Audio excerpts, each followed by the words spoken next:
Hello sir ನಮಸ್ತೆ sir. ನಮಸ್ತೆ, ಹೇಳಪ್ಪ.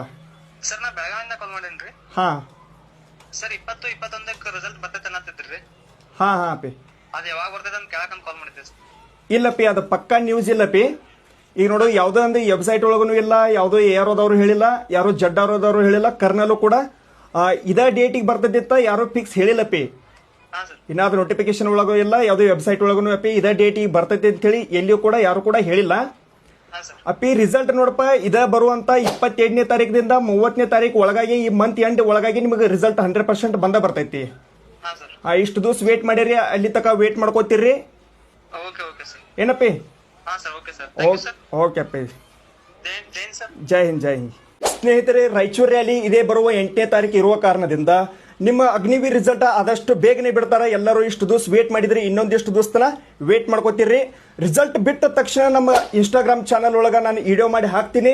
ಎಲ್ಲರೂ ಇನ್ಸ್ಟಾಗ್ರಾಮ್ ಚಾನಲ್ನ ಫಾಲೋ ಮಾಡ್ರಿ. ನೀವು ಕಂಡಂತ ಕನಸ ಈ ವರ್ಷ ನನಸಾಗ್ಲಿ. ಜೈ ಹಿಂದ್, ಜೈ ಭಾರತ್. ಇರು ಮರೆ, ಅವಸರ ಪಡ್ಬೇಡ, ಎಲ್ಲರಿಗೂ ಟೈಮ್ ಬರ್ತದೆ. ವೆಯ್ಟ್ ಮಾಡು.